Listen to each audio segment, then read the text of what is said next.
Hello viewers, welcome to movie updates and explain YouTube channel.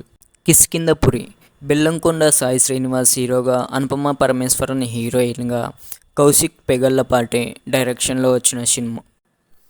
ఇక ఈ movie story line విషయానికి వస్తే, కిష్కింధపురి ఓ radio స్టేషన్లో జరిగిన స్టోరీ. 1989 నాటి స్టోరీ.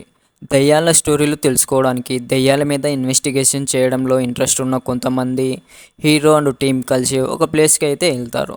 ఇక వాళ్ళు అక్కడి నుంచి దయ్యాలు తిరిగే ఏరియా అని చెప్పి సువర్ణభూమి రేడియో స్టేషన్ అనే ప్లేస్కి అయితే వెళ్ళాల్సి వస్తుంది. ఇక సువర్ణభూమిలో శాండీ మాస్టర్ సృష్టించిన భయానక విధ్వంసమే కిష్కింధపురి. ప్రేతాత్మ, దాని పరిచయం అనే కాన్సెప్ట్తో దయ్యాల గురించి తెలుసుకోవాలన్న ఆసక్తి ఉన్న వాళ్ళందరినీ ఓ దయ్యాల కొంపకు తీసుకెళ్ళి ఆ దయ్యం వెనుకున్న స్టోరీని పర్సనల్గా ఎక్స్పీరియన్స్ చేయించడమే పనిగా గోస్ట్ వాకింగ్ టూర్ని నిర్వహిస్తుంటారు మన హీరో హీరోయిన్లు బెల్లంకొండ సాయి శ్రీనివాస్, అనుపమ. అలా ఓ 11 మందితో ఒక టీంని ఏర్పాటు చేసుకొని అనుకోకుండా కిష్కింధపురి ఊరిలో ఉన్న సువర్ణమాయ అనే రేడియో స్టేషన్కి తీసుకొని వెళ్తారు. అక్కడికి వెళ్ళిన తర్వాత ఆ టీంలోని ఒక్కొక్కరు వేదావతి అనే రేడియో ఆర్టిస్ట్ అనే దయ్యాన్ని చంపేస్తూ ఉంటుంది. ఆ దయ్యానికి ఎదురెళ్ళిన హీరో మిగిలిన వాళ్ళని ఎలా కాపాడతాడు, సువర్ణమాయలో అసలు ఏం జరిగింది, అక్కడ ఉన్న దయ్యాన్ని మన హీరో ఎలా ఎదుర్కొంటాడు, అసలు ఆ దయ్యం కథ ఏంటి అనేది కిష్కింధపురి మూవీ. తెలుగులో వచ్చిన క్లాసికల్ హర్రర్ మూవీలాగే ఈ సినిమా కూడా కొనసాగుతుంది. హర్రర్తో పాటు థ్రిల్లింగ్ ఎలిమెంట్స్ని ట్రై చేశాడు డైరెక్టర్ గారు. ఫస్ట్ హాఫ్లో హీరో గ్యాంగ్ ఒక దయ్యాన్ని నిద్రలేపి దానివల్ల ఇబ్బందులు పడడం చూపించారు. ఊహించని విధంగా ఇంటర్వెల్ టెస్ట్ ఇచ్చి, సెకండ్ హాఫ్లో దయ్యం ఫ్లాష్ బ్యాక్ను చూపిస్తారు.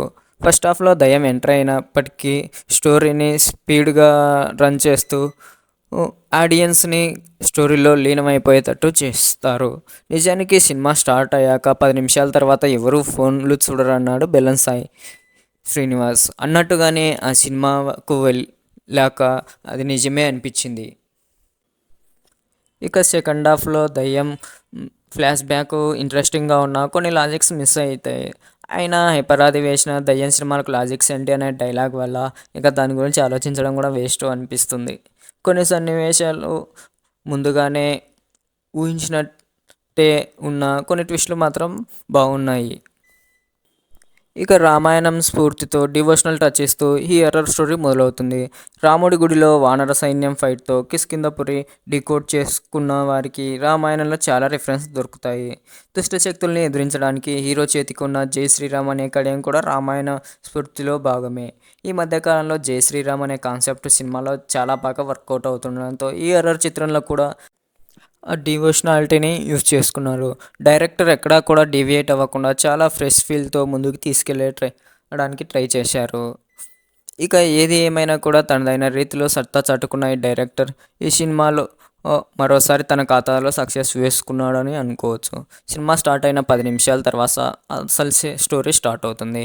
ఇక్కడ నుంచి సినిమా మొత్తాన్ని ఎంగేజ్ చేస్తూ ముందుకు తీసుకెళ్తారు. ఇక రైటింగ్ విషయంలో కూడా ఆయన చాలా జాగ్రత్తలు తీసుకున్నాడు. హర్రర్ సీన్స్ చాలా ఎక్స్ట్రాడినరీగా ఉన్నాయి. ఇక సెకండ్ హాఫ్ కూడా అంతే ఎంగేజింగ్గా వెళ్తే బాగుండు అనుకున్న అక్కడక్కడ కొంతవరకు బోర్ అనిపిస్తుంది. సెకండ్ హాఫ్ మీద డైరెక్టర్ ఇంకా స్పెషల్ కేర్ తీసుకుంటే సినిమా ఇంకా బ్లాక్ బస్టర్ హిట్ అయ్యి ఉండేదేమో. ఇక రొటీన్గానే ఉన్న ఆడియన్స్ కొంతవరకు ఎంజాయ్ చేస్తారు. ప్రతి సీన్ డైరెక్టర్ చాలా డిఫరెంట్గా ప్రజెంట్ చేశారు. ఇక బెల్లంకొండ సాయి శ్రీనివాస్ కూడా ఎక్కడ కాంప్రమైజ్ అవ్వకుండా చాలా చక్కగా పర్ఫార్మెన్స్ ఇస్తాడు. దాంతోపాటు అనుపమ పరమేశ్వరన్ కూడా తన క్యారెక్టర్కి న్యాయం చేసింది. ఇక మిగతా ఆర్టిస్టులు అందరూ వాళ్ళ వాళ్ళ కథలకు న్యాయం చేశారనే చెప్పొచ్చు. ఇక ఓవరాల్గా మూవీ విషయానికి వస్తే నాకైతే నచ్చింది. ఫ్యామిలీతో వెళ్ళి చూడొచ్చు. కామెడీ కూడా బాగుంది కాబట్టి వెళ్ళి చూడొచ్చు. ఇక ఈ మూవీకి నేను ఇచ్చే రేటింగ్ 5కు 3.0 ఇస్తాను. Thanks for watching this video.